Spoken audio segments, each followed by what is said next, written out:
Hello, my name is Jakob Munck. Welcome to a short video lecture about socialism. Do you know what socialism is? Well, socialism is the idea, maybe invented by Karl Marx or even older people thinking about how the society should be constructed. They had the idea that people should have common power and own everything together. Socialism is against private ownership of production means, and the idea of socialism is that we are all common in the society and we all have to have the same power and we all have to own the same goods. Maybe we also have to be equal wealthy and equal in a lot of other ways. You know, the French Revolution, 1789, there was a saying that they wanted freedom and equality. Freedom and equality. And this idea of equality has been integrated in the idea of socialism. And socialism, as I told you, it's the idea that everyone can own anything and they can own it together as a collective ownership. Well, Karl Marx, he made a lot of theory about socialism. He wrote a long series of books put together called Das Kapital, The Capital. It was a book he wrote in London. And it was, among others of his works, it was the foundational theoretical works that constituted socialism. And later on, Vladimir Lenin from Russia, he supplied the Marxist theory with a Leninist theory, which was mostly about how to get power, how to keep power and how to run the state. So Karl Marx was first of all about economy and Vladimir Lenin was about power. And these two people together were the fathers of what is later called Marxism Leninism. This was the idea that was the basic of the old Soviet Union, of China in the old days, and a lot of other states around the world that tried to introduce a new model of a new society. The idea was that capitalism, the old society, was not fair because there were a lot of poor people. And even the intelligent people, poor people, they were not able to earn money to get a higher social and economical status because the capitalist society was a class society according to Karl Marx. So he made the forecast that all the capitalist societies, they would be changed to socialist societies because the class of workers, they were underprivileged and they would make a revolution. They would take the power by peaceful means or with violent means. They would throw down the capitalists and the kings, the queens, the old governments, and every part of the old leadership of the capitalist society. And then they would create something new, something wonderful, a socialist society that would gradually change into a communist society. And a communist society is what Karl Marx and Lenin and all his followers saw as the definitive goal. It was some kind of paradise here in this world. Well, what happened to socialism? I'm afraid to say it was not a success. Of course, even today you can find a lot of political parties here in Scandinavia. I'm living here in Copenhagen, Denmark. We have several parties calling themselves socialist parties also today. And in America they have a Democratic Party. It's what I would call a soft socialist party. And nearly all the European states, they have different kind of social democratic and socialistic inspired parties. I don't think we have any real Marxist Leninist parties existing still. Maybe in some of the Asian states they still have Marxist Leninist parties, but these parties, they have turned the Marxist ideology, turned it over to be a more capitalist and market-friendly ideology.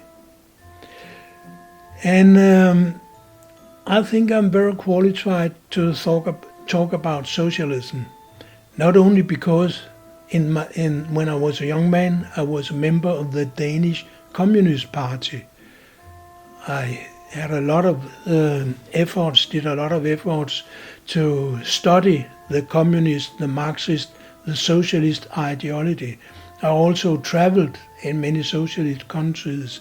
Yeah, I even educated young socialists, young communists to be members of the communist parties and especially the communist student movement. Well, I left all this in 1979, so it is quite a few years back, but I still remember most of what happened. And I also remember why I left socialism, why in some certain point of my development, I did not believe in the socialist ideas anymore. And now a lot of time has gone from 1979 until today, 2016. Well, it's a lot of years back. I've changed even more.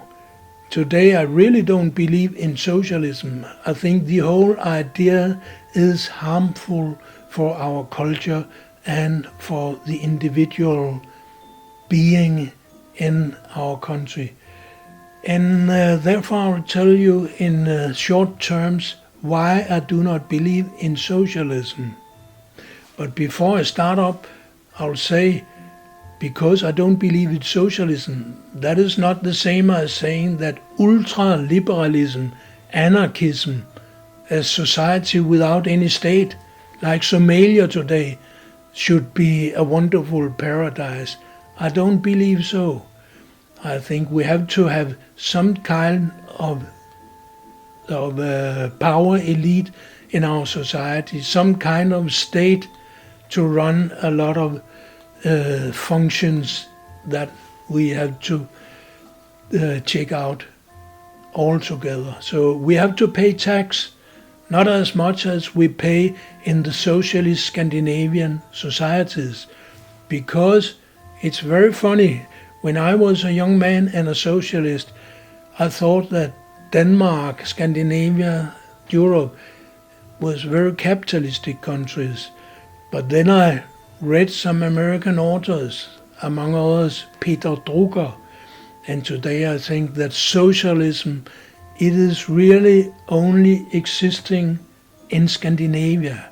So I'm living here in Copenhagen, I'm living in a socialist society. So I have tried for many, many years what is the good and what is the bad thing about socialism. And I'll mention a few of the bad things. One bad thing is that because of the interference of the political leaders, you are not allowed to pay workers below a special amount of money. I don't know exactly how much money it is in Denmark, but it's maybe 150 kroner. That is about $30 for 1 hour. You are simply not allowed to give a worker less than this wage every hour. And this is a big problem because there are a lot of people here in Denmark, they're not qualified to a job where they get 150 kroner. They are just unqualified. They have diseases. They are not used working. They are not very intelligent. They are not motivated for working. There can be a lot of reasons they don't want to work, and the companies cannot pay them 150 kroner an hour, $30 an hour or more. That's not possible. So the companies, they don't hire them. They move their factories away to Asia or to other countries where the minimal wage is lower. And that is the reason why in socialist countries we always have a high unemployment, because all the people that has not got the real motivation, they don't want to work. And a lot of people, maybe they have the motivation, but they do not have the qualifications, the psychological, the mental, the technical, the physiological qualifications to fill out a job. And that means they are unemployed, and therefore in all the so-called socialist states, the so-called welfare states, that's what they call themselves, welfare states, you have a huge unemployment sector, and therefore you need a lot of social benefits that comes from the state. And because we have to pay for unemployed people and even people who do not want to work, this is one of the main reasons that the taxes are so high. And here in Denmark you will pay between 50 and 60% of all what you earn in tax. That is because we have huge expenses for the money we have to pay to the unemployed people. There are a lot of different names on this money. Something is called unemployment payment, something is called educational money for unemployed, something is called bistandshjælp, that's a Scandinavian word, a Danish word, meaning economic help for the unemployed. And there are a lot of expenses for keeping the unemployed people alive and to help them. And it's a big pity, because I've been unemployed myself. I know how difficult it is. I think many of the unemployed people, probably most of them, they would like to have a job, because it's a basic thing in your own psychological welfare, in your own feeling of you have a meaning in your own life, it is to have a job. So if the minimum wage could go down, a lot of unemployed people could go to the job. And then the socialists say, but then these people, they don't get enough money. Well, maybe not, but then they have to work harder, get another job, or maybe even the state can give them some more money, or probably they could say to them, then you don't have to pay tax, because of one of the reasons that poor people are so poor in Denmark and Sweden and Norway, it is because they get very less money in social welfare, and even if they have the bad jobs, they get not a lot of money. And then they have to pay huge taxes.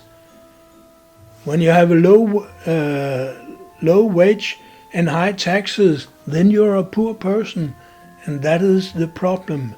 Therefore, in socialist countries, poverty is a huge problem, and not only poverty, because the people who do not have a job, they feel worthless. They have a very bad life quality, and this is maybe the worst thing you can say about socialism, that because of the state takes your money and uses this money for a lot of bad things, among these for keeping people unemployed, and also for having a lot of control with the social medias, with television, with radio. You don't have freedom of thinking in socialist countries, because it's the political government who decides what you're going to learn in school, what you're going to see in television, what you're going to read in buy in the bookshops. It's all political decided, so we don't have real freedom. If I'm a minority, I do not have the same views as the Prime Minister in Denmark, then he will decide what I can read, what I can think, what I can learn. I can't decide even what I can learn myself. Well, nowadays we are so lucky. Thank you Google, thank you Microsoft, thank you USA, thank you Internet. We are so lucky that we have the Internet. It's a window that opens up to freedom for all of us. And that means that the socialist bureaucrats in the governments of Denmark and other socialist countries, they are not able to control our thoughts anymore. They try to do it, and they still have some kind of success because they can control the television channels, and they can control what you learn in school. And in Denmark, every kind of education is controlled by the state. That means the socialist politicians, they have a lot of power. And don't misunderstand me. When I talk about socialist politicians, most of these politicians, they do not call themselves socialist. They say, I'm a liberalist, I'm a social democrat, I'm a radical, I'm this and that. But they are socialist. They just know that the word is not that popular anymore, so they call themselves something totally different. You know, we had a prime minister called Anders Fogh Rasmussen. He even wrote a book about the wonderful life of liberalism. But this man, he had the power of government for 10 years in Denmark. And when he left the post as leader of our state, the taxes were even higher than when he started. We'd had even more socialism. Now we have another politicians from the so-called liberal party in Denmark. And he's introducing a lot of more socialism.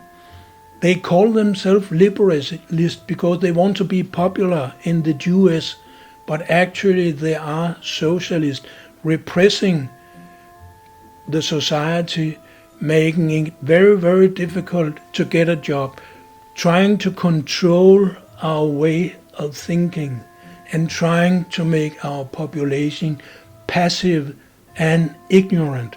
Because when you live in a socialist country, you get passive and ignorant because you do not have the freedom to make your own life. You do not have the freedom to start up from the beginning on a low level and work to get a better life. No, when you're below a certain level, then you are on social welfare. And when you are on social welfare, you're not allowed to take any kind of initiatives yourself.